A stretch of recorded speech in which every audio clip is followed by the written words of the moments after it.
In 1966, Donovan Leitch was still seen as Britain's answer to Bob Dylan, a gentle folk singer, a troubadour with charm. But beneath that image, Donovan was restless, searching, drawn to mysticism, Celtic lore, and transcendental meditation. He believed music could shift consciousness and lead listeners inward.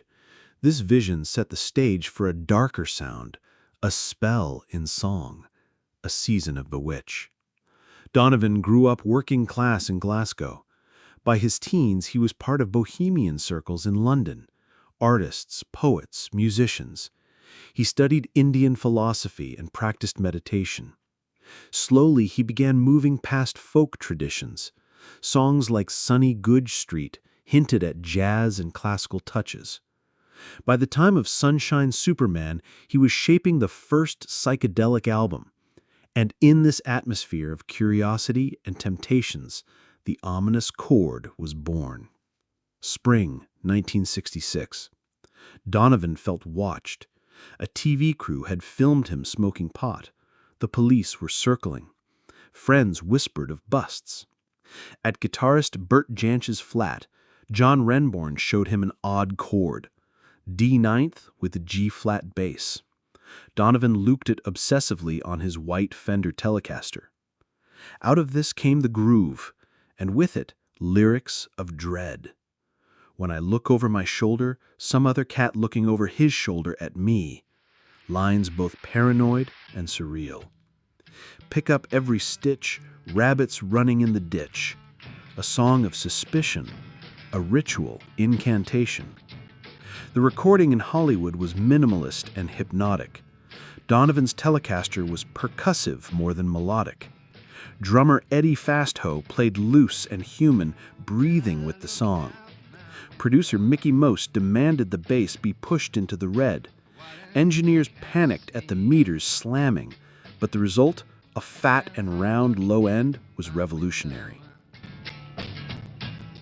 There's so many different people to be that it's strange. He sure is strange. You gotta pick up every stitch, yeah. You gotta pick up every stitch. Beatniks out to make it rich. I'm telling ya. Oh no. Some claim Jimmy Page played guitar.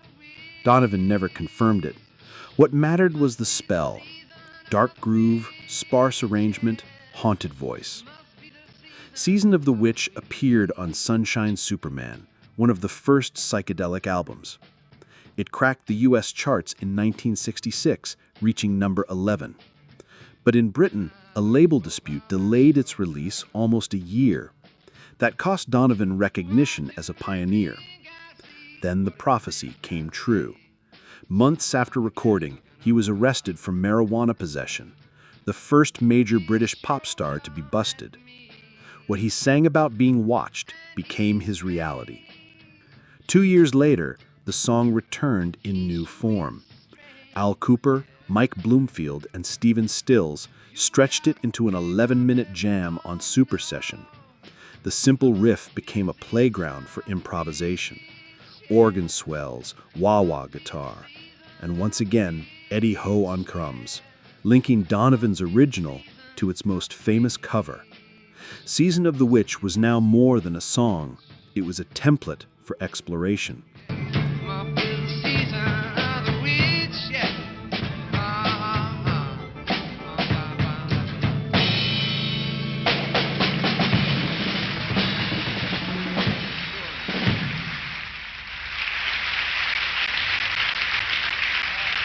Filmmakers soon seized its atmosphere.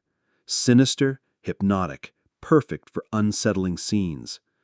It appeared in Scary Stories to Tell in the Dark, Dark Shadows, The Other Guys, Riverdale, and more. Even George Romero used its title before Martin Scorsese could, forcing Mean Streets to be renamed. Covers poured in. Richard Thompson, Joan Jett, and Lana Del Rey, who turned the song from paranoia into seduction. singing as if she were the witch herself. The song had become a vessel for many guises.